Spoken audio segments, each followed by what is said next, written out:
We're about to begin on the page 22, Tractate Chagigah, since we have faces here that new, so just give some overview where we are so far. We are dealing with the subject of purity, ritual purity and ritual impurity. There are different levels of purity and impurity. The highest category, it's called, no, Eddie, help me. What is the highest category? David. Gilbert. The grandfather. The grandfather. Excellent. Avi Avot HaTum'ah. Avi Avot HaTum'ah meaning corpse. Corpse carry the highest level of ritual impurity. You touching it, you become impure. Even you become impure, you're already son. It's called Avatuma, the next level, the next category.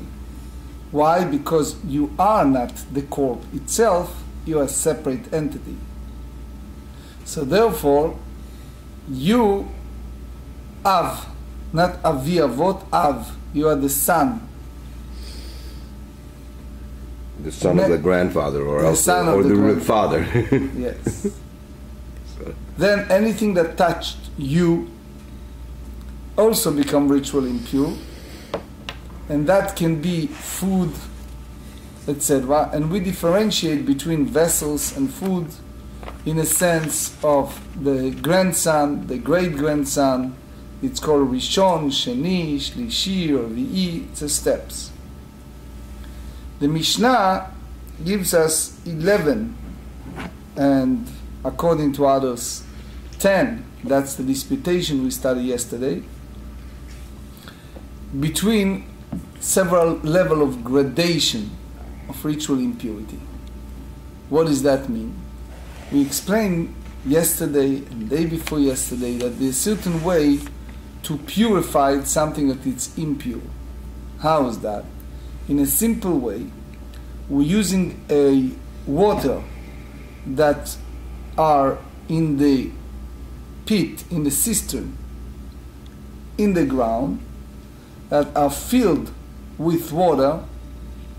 It has to be at least partially raining water, and it has to be in the size of 40 se'ah, and those water are basically standing, not constant moving. We explained day before yesterday. One it's called ashboren, which means that it's stand there. One it's called zochalin, that is problematic if the water are moving. And basically by ducking the entity within the water, if it's a person, he becomes ritually pure. We also reach a point, slowly and surely, that when it's come to dishes, they do not need to have the 40 se'ah size. And we also, soon you see how we discuss the issue when you have pipes between two cisterns, between two mikveot. It's an issue if they are not contain 40 se'ah each, or if someone in an area of the attachment between the two. Now, with that said, part of our discussion yesterday was vessel within the vessel. Meaning, if you have a very large vessel, and within that vessel you have another one. Imagine you go to, let's say, what is those stores? Nordstrom, Macy's, one of those stores. I'm thinking if you had like two bowls. Two bowls. Together, one inside the other, there's no separation between them. Yes. So, yeah. So where that's do you a good buy example. them? Yeah, I mean, anywhere, you know. Bed Bath & Beyond. Okay, so you go to Bed Bath & Beyond and you buy it. They're attached to each other. The outer and the inner attached.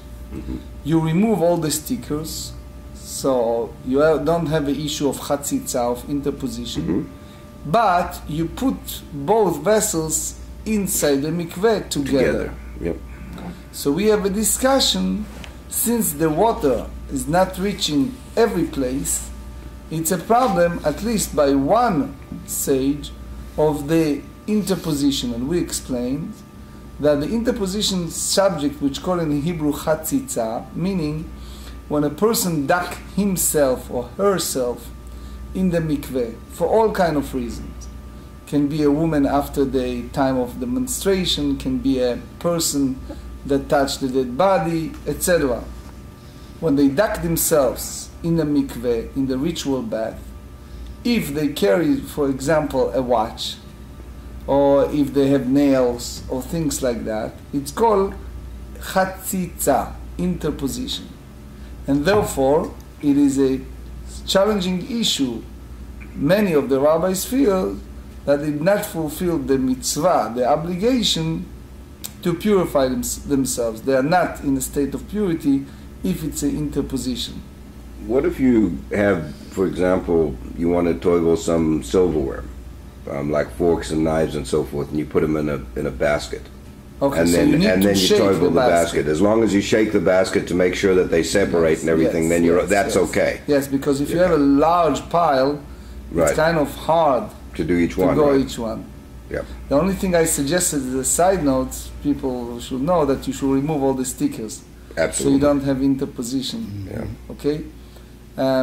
Also, there's a bracha. It's a big question if it's a biblical or rabbinic. It's a very serious discussion. Anyway, here we are on 22. Now we zoom in, and we said that there are shne pshatim, there are two avenues in understanding the Mishnah. The Mishnah categorizes. One is something that is totally sanctified, and something that it's not sanctified. And we try to differentiate when it's come to that process, how you treated something that's sanctified as something that is not. סבר לקהל, אמר רב נחמן, אמר רב הוא, 11 מעלות שנו כאן, 6 ראשונות בין לקודש בין לחולין שנעשו על טהרת הקודש, אחרונות לקודש אבל לחולין שנעשו על טהרת הקודש. מהי איקה בין דרבא לרבי הילה? So, since we said, yesterday we explained that you have an issue of ducking in a ritual bath vessel within the vessel, because it's the issue that basically the water will not reach every place, and we try to differentiate between kodashim. So he said you cannot do that with something that carries sanctification, but letruma, truma, it's the contribution that people give to the temple. So according to Rabbi Hila, it's only rabbinic issue of chatzitza, of interposition, and he hold the problem is that kli betoch kli, vessel within the vessel, machbid, its weight, carries weight. So therefore, he has a rabbinic issue. So when it's come to kodashim, something that's sanctified, it's prohibited by Rabbi Hila. When it's come the tum'ah, ritual impurity, so they more lenient. Ika benayu versus by the Rabbah. As we explained yesterday, you have the issue of those small needles and hooks inside the vessel whose mouth is less than the width of the tube of the wineskin. And we explained yesterday that again, when it's come to this kodashim, we are more stringent, and it's tum'ah, we are lenient. So ika benayu sal וגרגותי שמילאן כלים והטבילם. So here you have a difference between them when it's come to a case of a basket or a wicked bean. What is the idea? In those days they used to have it was a gut, it was a place that they put the grapes and they step on them, and then they used to take a very large basket and put all the grapes in, and that basket basically contain, it's like a filter that all the grape juice that come out of the grape were basically free of seeds. Okay? So what happened is, they put it under the place that the wine or the juice coming out, and it's filtered and put it inside the pit. Again, to make sure that everyone understands. It was, if you go close to, in some places in Israel you still see it, you have in the ground, okay, underground, a pit. You have on the ground level like a special space. They place under that a large basket. They put the grapes there, and then the basket, while the juice came in, the basket filtered them. Okay? So if a person used that large basket that carries a filter within the basket, right? That shemil'an kelim vehit bilan, that one has filled with smaller vessel and has immersed them all together. Now here is the issue. Leman de amar mishum chatzitza ika. So according to Rabbi Ila, that said that the reason for that decree, it's because of the interposition. So we are concerned that the inner vessel will be too heavy, and then they carry the interposition for the water of the mikveh. למאן דאמר משום גזרה שמייטביל מחטין וצינוריות בכלי שאין בפיו כשפופרת הנוד, according to Rabbah, that said that the reason is, as we said when we explained yesterday, that there is decree that one immerse needles and hooks inside a vessel whose mouth does not have the width of the tube of the wineskin, which is again the way that they use it in those days. There are no such thing as baskets and wicker beans whose mouth does not have the width of the tube of the wineskin. Sal v'gurganatish befim kishfovo tanod leika.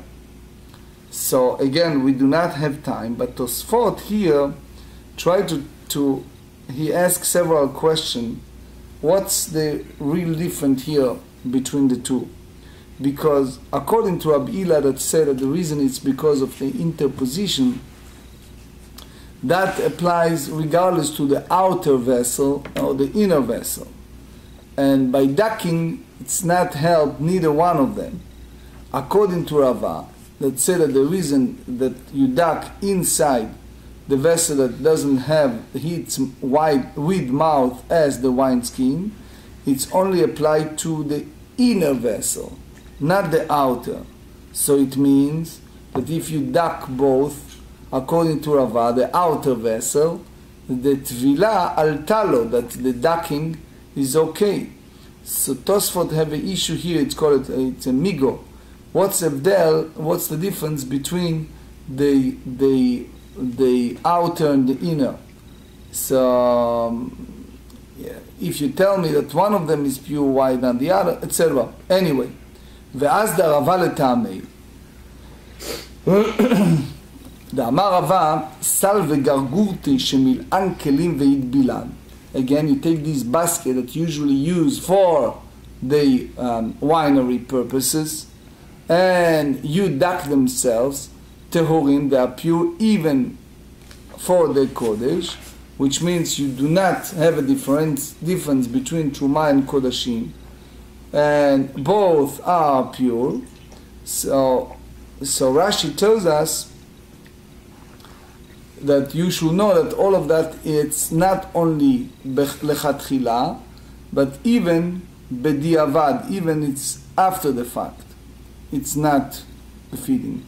ומקווה שחלקו בסל וגרגור תני, but if you have a case that the ritual bath was divided into two sections by inserting a basket or wicker beam, so each section is left with less than the required 40 se'ah. So Rashi said that that's applied לאורך כל המקווה, the entire ritual bath. הטובל שם לא עלתה לו טבילה. So if someone immersed there, the immersion is not effective. Why? Despite the certainty that water seep through the basket or bin, this is not enough to join the two incomplete sections of the mikveh to count it as one. So here, the idea is that those holes are too small, and proof to that is the ha'ar'a kula chalchulei mechalchela, because for the earth is entirely part, basically have the water, because let's face it, you put water, it's penetrate, and Rashi said והמים הנובעים מכאן באים מן ההר גדול. The water that comes here is like a creek, Rashi treated. And there is a very serious challenge on this Rashi.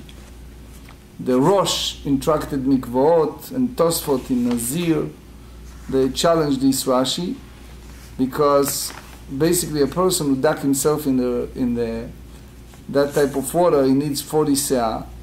The others not. So if you remember when we studied page 19 in regard to wave that comes out of the water, when we explained that it's really zochalim.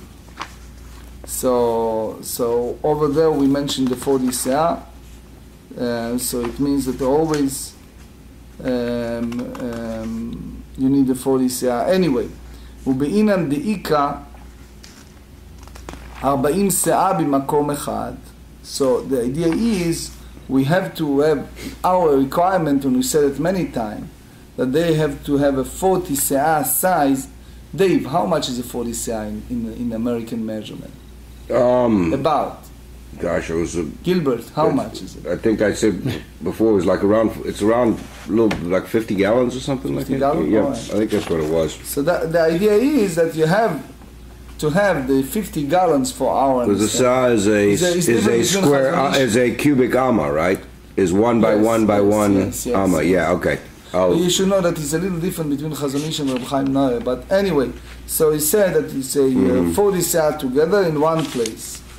Anyway, so this basically called two mikveot. As long as you don't have in one 40 seah is not enough. I mentioned yesterday when it's come to mikveot, for example, there is an organization in New York called Mikveh USA. So they are more stricter than other organizations. So when they help communities building ritual bath, mikveot, they want to make it one at the top of the other. And that's basically the Chabad also, the way that they befitting versus this situation when you have issue with zochalim, when you have mikvahs next to one another, and you have the pipe between them that transmit the water. Because as we said, that each mikveh, according to that view, it has to be ashboren, has to be, while you ducking there, have the, about, 50 gallon, 40 seah, whatever. Yeah, I'm figuring it out right now. I'll let you know in a minute exactly what it is. So that's what you have to have. That's the minimum amount. And I don't want, Eddie, if a person duck himself in that ritual bath and doesn't have that size, he is not pure. He needs to have that minimum size. Ela v'hanemilei, when we speak about vessel within the vessel, that's applied to what? Bechli tahor. That's applied to a vessel that is outer, pure. Aval bikli tameh. When also the outer vessel is impure and needs to be that. Migo de salka tvila lechulei. Gufei de mana salka leuna melechelim de itbei. Migo, it's like since the immersion is effective for the whole of the outer vessel, including its inside, it is also effective for the vessel who are inside of it. Ditnan. This is Mishnah Tractate Mikvaot, chapter 6. I'm going to read it quickly because I already see the signal of time. Right? So I'll do it quickly and then resuming. Kelim shemil'an kelim ve'itbilam. One filled vessels within the vessel.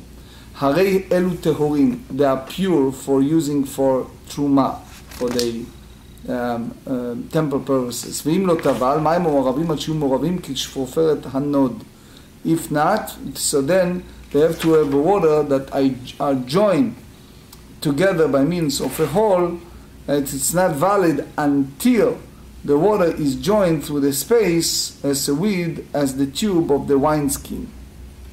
מהי כאמר? ואם לא טבל, הכי כאמר. ואם אינו צריך להטבילו ובמים המעורבים עד שיהיו מעורבים כשפופרת הנוד. והרבא ורבי הילה, תנאי היא, דתניא. דרבא ורבי הילה תנאי היא. So the Gemara notes that the dispute between Rabbi and Rabbi Hila is also a dispute between תנאים. דתניא סל וגרגורתי שמילן כלין והטבילן בין לקודש בין לתרומת הורים. אבל שאול אומר לתרומה, אבל לא לקודש, not for the sacrificial food. So basically it's the same to Rabbi Elia's view. So the Gemara said, Yache Truma Name. So if that's the case, so Truma either. So here we open a subject, the Mai Kamrinan, Chaverim Chaverim Meida Yadai. So here we have a subject, is a very serious subject, we're going to deal with further with it. We differentiate between Chaver, which is the Torah scholar, or amongst Torah scholars, versus Ama'aretz, people who are not educated. And the big question that we're going to deal soon is, can you borrow a vessel from someone who's not educated? Right? Because someone who's not educated can belittle those ideas, those important point of ritual impurity. So they said, Yachi Kodesh Nami, Chazir el Ha'aretz, v'az hu umad bili. The person who's not educated will look at the scholar, he see how he duck those vessels, and then he will do it. So since Ha'aretz is not so erudite, so you may concern that he involved with interpositions, or so they put a decree that when it's come, even for the Chaverim or even for scholars, you should not duck vessel within a vessel when it's come to Kodesh. Truma nami chazil ha'aretz avaz v'madbil. So they say lo mekabel minayu, because we don't trust those people since they're not they can do things that it's not properly. Kodesh nami lo nekabel minayu. So if that's the case, so we should likewise not accept sacrificial food from people who are not educated, Amei Haaretz, since they are not sufficiently meticulous with ritual purity, and we should therefore not care if they immerse their vessels inappropriately. So the Gemara responds, and they said, Hav Yalei Eva. They have an issue with them because they feel what Eva, what they translate in your Gemara? Eva, it's like they get angry, they get, I'm not a person, you don't trust me? How come you treated me like that? Rabbeinu Hanan said. So in order to avoid, what is antagonism? Antagonism, yeah. Yes. So you don't accept certain food from them, so you have an internal fight, in conflict, so you try to avoid that. So they said, if that's the case, Truma name avel Eva, the same problem, lo ichpat le. So they said that the Ha'aretz don't care when it's come to Truma. The Azil Yaib le Kohen Ha'aretz Chavrei. The Kohanim that are not educated, he give it to his friends. That is Ha'aretz, he's a Kohen. But again, if you don't accept it from those who not, it's a problem. So therefore you accept Kodesh from Ha'aretz. Uman Tana Dechayish Leiva. Who is the one who concerned about it? Rabbi Yossi, the Tanya, Rabbi Yossi, Mipnei Ma'akol Ne'manin al Tarat Yain V'Shemen. So he said, why? What's the reason that all people, even the Amei Haaretz, trusted with regard to purity of the wine and oil, and that they bring to the Beit HaMikdash for sacrificial purposes throughout the year? כל ימות השנה, he said, כדי שלא יהיה כל אחד ואחד, הולך ובונה בנה לעצמו, ושורף פרה אדומה לעצמו. Beautiful. The issue is that if you not let them do it, so everyone will build their own private altar. So in that time, if you read in the Tanakh, it's also in Mishnah in Tractate Chagigah 112 that it was those people who violate the law by building their own altar, private altar, and they are not educated. They don't know what and how. Now the truth is that doing the first temple, it was allowed. The moment they built the temple, they prohibited those private altars. So someone who did it was in violation, isur karet. So therefore, the reason that you allow to accept, because otherwise everyone will do that. They burn the red heifer for themselves. So the moment the sage is rejecting the sacrificial wine or oil from those uneducated people, they will become alienated, and they go off to a certain schism. You know, they go by themselves, going so far as build their own separate temples and bring their own private offerings. Right? The famous formula: you don't like the shul, you build across the street another synagogue. Right? Then you never have to set foot in the other one. Yeah. Yes. So therefore, they want to avoid it. Now, what we see here, at that time, that they have gitot, they have badim, they have all this way of winery, etc. So you can accept from Am Haaretz truma. It's like in a business. You need the hechsher in your business, right? So you have no choice, right? But the rest of the year, Am Haaretz, you treat him the same as halachot as zav. אמר רב פאפא, כמאן דמקבלין העידנא סעדותא מעם הארץ.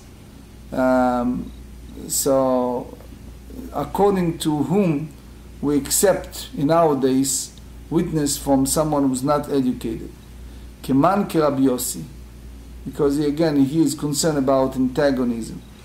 That they create their own religion, they make their own judges, etc. That's the Rosh in Tractate Pesachim. The Gemara said in Pesachim 49 that there are 6 items we don't accept from Am Haaretz.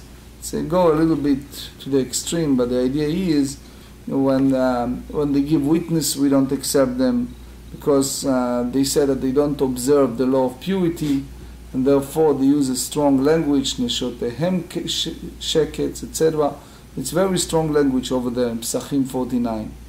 The idea is that when it's come to people who are not educated, we don't want them to open their independent batei din.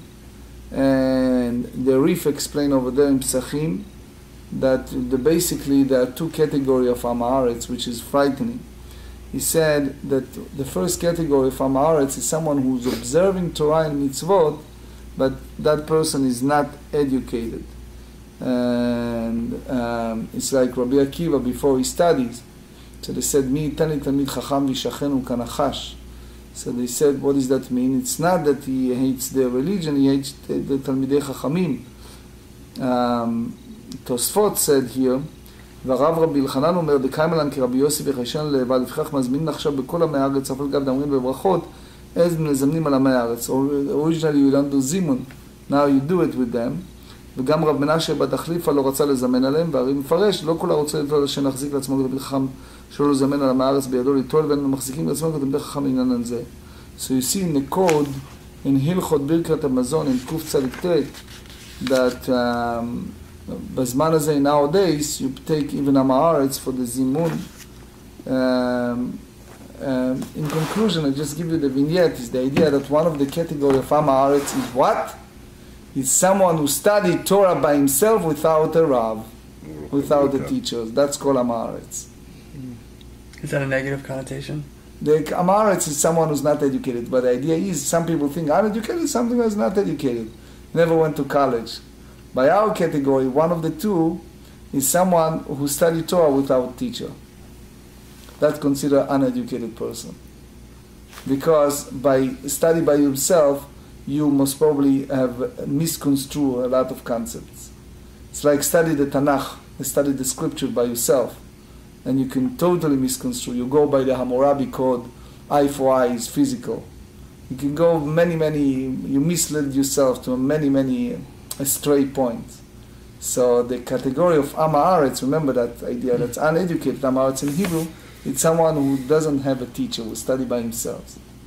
We don't say it's bad, that the Mishnah in Avot said that you should study anyway. Yes, but they say that it's total under the category of uneducated person if you study by yourself without leader, without or at proper least a teacher. chavruta. Chavruta is good, but if the chavruta himself doesn't have the background, you have to have some teacher that have the background or understanding so that you can learn better and not under the category. So anyway, so now we should not go astray from our key point. Key discussion is that about borrowing a vessel, she'ilat kli ma'am haaretz. You're taking vessel from someone, if someone who's so scrupulous with the law of purity can borrow a vessel. V'neichush lesh'ela. So they said, how about should we concern that the Am Haaretz will see how you put vessel inside the vessel, and he can do the same. So ditnan. We learn in the Tractate Adayot, Kli cheres matzil al hakol. So we learn over there that in the Mishnah that an earthenware vessel of Am Haaretz shields all kind of items from the ritual impurity imparted by a corpse. So there are two applications to this fact, and that's basically according to Rashi here. If there are objects or food inside a tightly sealed earthenware vessel located inside a room containing a corpse, the vessel prevents the impurity from reaching the item inside it. Also, if there is a corpse in the first floor of a house and food or vessels are located in the second story of the same building with an opening such as a skylight in the floor between the two stories, an earthenware vessel plunging up the opening and will prevent the ritual impurity from spreading the second story. So to understand better, we start with the view of Beit Hillel, Divrei Beit Hillel, Klei cheres matzilim al hakol. So Rashi explains that in general we have a corpse. The corpse is inside the house. So anything, it's impure. The first floor, the second floor, impure. Now, if you put on a petach at the opening, which is the area to the aruba, to the chimney, so that ritual impurity, we say that bokad ve'ola, coming up, and that applied to the corpse impurity for 7 days period. Now, before that happened, before you put the corpse inside the property, you bring earthenware to the property. And that basically create a chatzitza, interposition between the first to the second ritual impurity. So Beit Hillel hold that since you have an earthenware vessel that impure, that's basically stop. It's like chatzitza, it's interposition. Interposition can go both ways. It can go either that it's avoiding from purity or it's avoiding from impurity. In that case, it's because it's a two different story of that building, the earthenware between the two locations avoiding the ritual impurity to penetrate the second floor. So therefore, according to Beit Hillel, everything that is there at the second floor, it's pure. Again, the corpse was brought in the property after you brought the earthenware at the middle part between the two floors. Okay? Versus Beit Shammai. Beit Shammai disputed, and they said, Omrim, I wish to have more time, there's so much to speak here. אינו מציל אלא על אוכלים ועל המשקים ועל כלי חרס. Beit Shammai said that the shield, it shield only food, drink, and earthenware vessels, that they are not ritually impure because they have the protection of that earthenware, but not utensils of metal, wood, cloth, etc. אמרו להם בית שמאי מפני מה? They said why?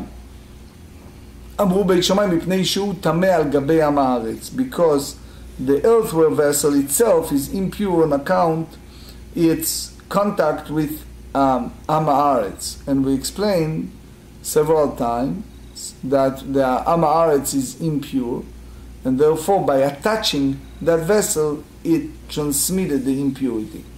Ve'ein kli tameh chotzetz. But, and the principle is that impure vessel does not serve as a barrier from impurity. אמרו להם בית הלל, והלא טיהרתם אוכלים ומשקים שבתוכו. They said, wait a second, you said before, you declared that the food and the drink inside the earthenware vessel is to be pure. אמרו להם בית שמאי responded them and said, כשטיהרנו אוכלים ומשקים בתוכו, when we declare that the food and drink inside is to be pure. 22b, לעצמו טיהרנו. We declare them pure for an Am Haaretz himself, not for the Chaverim, for the scholar. It's because the Chaverim is not the one who touch Am Haaretz to be pure. אבל ניתר הכלי שטהרתו לך ולא. But how can a purify a vessel of metal that it's relevant for you and for him? תניא אמר רבי יהושע, בושני מדבריכם בית שמאי. Says, I'm ashamed to the way you're thinking. אפשר אישה לשה בערבה, אישה בערבה טמאים, שבעה ובצק טהור. You tell me that it's possible that a woman is standing upstairs, kneading dough in a metal bowl. And the woman and the bowl are impure for 7 days because of that ritual impurity of the corpse. While the dough inside, through is pure, can be, says login, umale mashkim. Similarly, it's possible that the metal pitcher, full of liquid, in the second story, login tam'e tumat shiva mashkim torin, the pitcher should impure for 7 days, and the liquids remain pure. נטפל לו תלמיד אחד מתלמידי בית שמאי, אמר לו. So one of the students of בית שמאי, he basically approached him, and he said to him, אמר לו, אומר לך טעמן של בית שמאי, I'll give you the reason for בית שמאי. אמר לו אמור, he said, tell me. אמר לו, כלי טמא חוצץ, או אינו חצץ. He said, does an impure vessel serve as a barrier to corpse contamination, or is not barrier? אמר לו, אינו חוצץ. Says, no, it does not serve as a barrier. So he said, כלי של עם הארץ טמא או טהור? A vessel from an עם הארץ, excuse me, is pure or impure? אמר לו טמא, he says impure. ואם אתה אומר לו טמא, כלום משגיח עליך? He says, if you tell לעם הארץ that it's impure, does he care for what you said? He pay attention to you? The truth is, they belittle that, right? That's the עם הארץ. ולא עוד, אלא שאם אתה אומר לו טמא, הוא אומר לך שלי טהור ושלך טמא. He gets mad, and he said, mine is pure, and yours is impure. וזהו טעמן של בית הלל, בית שמאי. That's the reason of the בית שמאי, that food, drink, and earthenware vessels inside the sealed earthenware vessel remain pure because it's belong to עם הארץ. And the חבר will not eat the food or borrow an earthenware vessel.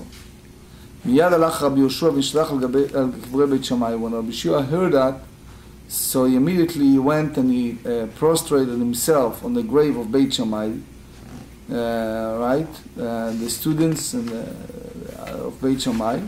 אמר, נעניתי לכם עצמות בית שמאי. He says, I humbled myself before you, the bonds of Beit Shammai. He says, ומס תומות שלקחם כך. If such clarity and wisdom is found in your ruling that you stated and left unexplained, all the more so, מפורשות על אחת כמה וכמה, in your ruling of something that is totally explained. אמרו כל ימיו ושחרו שיניו בבני תעניותיו. That's again language of exaggeration, but said throughout his days his teeth were darkened because of his fast, that he undertook to atone for having spoken inappropriately of Beit Shammai.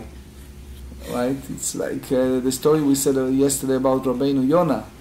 Remember that he went from city to city after he spoke against the Rambam, and he wrote the Shari Tshuva as an act of remorse and contrition. Katane mihat, lecha velo. So the Mishnah teaches that the status of the vessel of Am Haaretz is relevant both for you and for him. Alma, apparently, sha'alinan minayu, we chaverim in borrow vessel from Am Haaretz, ki sha'alin milahu matbilim lehu. When we borrow vessels from them, we immerse them before we use them. Right? So it's therefore inconsequential to you ask if their vessels were not immersed properly before her. So if that's the idea, let Bet Hillel respond to Beit Shammai. So they can respond as follows. When we borrow a vessel from them, we immerse them. Tmei made by Azaa Shlishi Ushvi Benal Shiva Yomi Lo Mashle Inshei. So how do you know that when it's come to the people who generally lend vessels for 7 days, it's very rarely. Usually it's short. The solution for Chaver, it's that immersing vessels that he borrow from Am Haaretz, effective only for other impurities, but not for the impurity imparted by the corpse.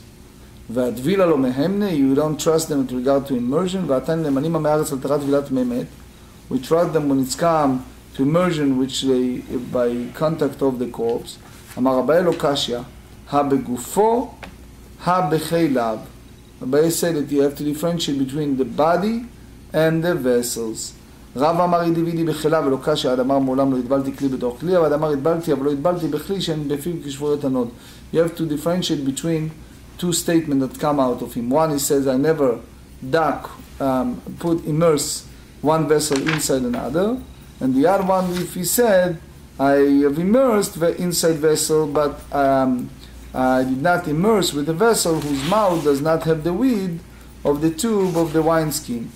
So it is with regard to such details that an Am Haaretz cannot be trusted. והתניא נאמן Am Haaretz לומר פירות לא יוכשרו, אבל לא נאמר לומר פירות הוכשרו, אבל לא נטמעו. So we can trust him that when he said produce has been made susceptible to impurity, which means that he has never come into contact with water, but he's not trusted to say that the produce have been made susceptible to impurity, but not actually become impure. והגופו מהימן, he trusted his body when he claimed that to have immersed. והתניא, חבר שבא לעזות. It's like the same as happened sometimes. I know from some colleagues, they requested before the married couple, that she should bring a certificate, a statement, a paper from the mikveh lady that say that she duck. Because when it's come to this, people lie sometimes. So here, you have a person that he said that he immersed himself. If you have a scholar that come, need to sprinkle, you sprinkle immediately. We don't do it for Am Haaretz until he performs and counts in our presence the 3rd day and the 7 days. So to show that Am Haaretz is not trusted concerning the purity of its own body. Because you stringent at the beginning, you're lenient at the end. And it's they trusted regarding to have an immerse at the end of the 7 days, removing impurity contacted through the contact of the corpse. So achorayim v'toch, ma achorayim v'toch. The Mishnah said at the back of the vessel and the inside of the vessel. What does that mean? Kedetnan klish nitma. This is the Mishnah in Kelim 25. Klish nitma achorav b'mashkim. Vessel whose back part, as opposed to his inside, was defiled by contact with impure liquid. Achorav tmeim, its back is impure, while the other parts, tocho, ogno, ozna, v'yodav torim.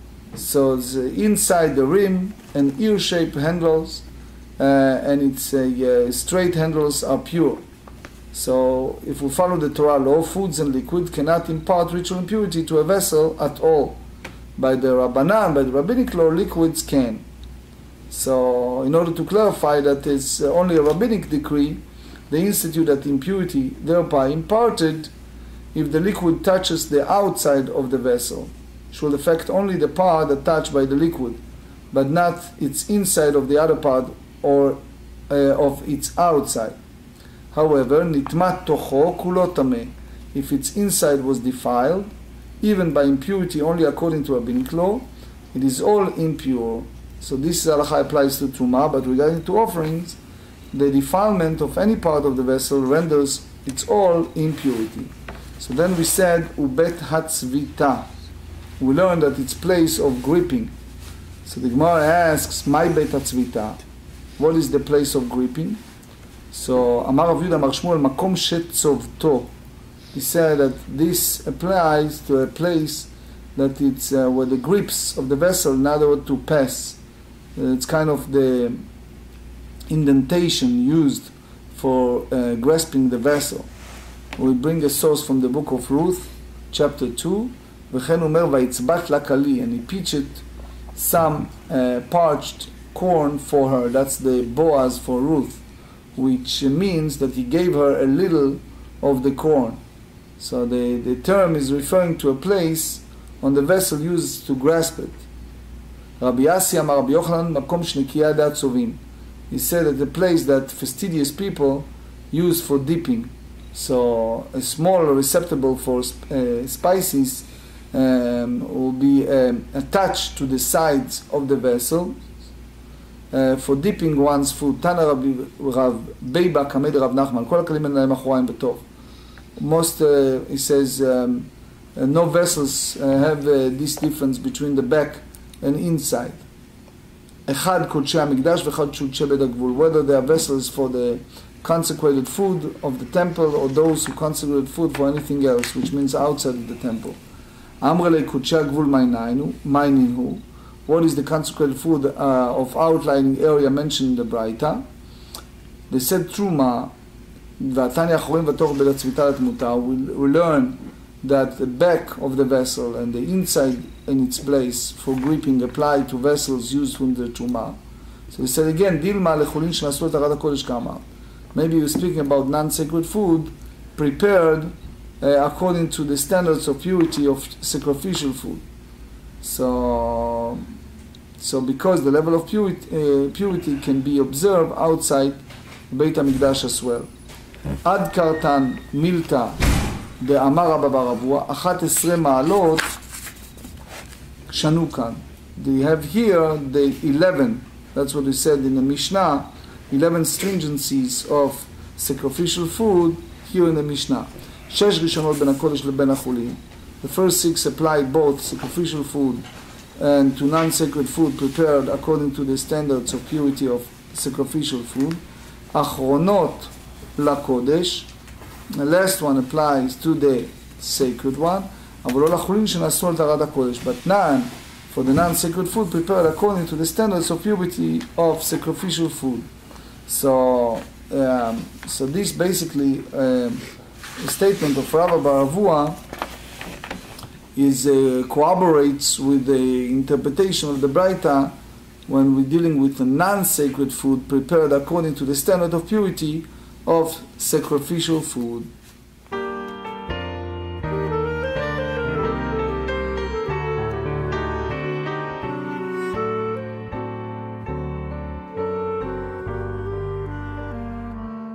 Boyachem leshuloim malachai yeshuloim malachai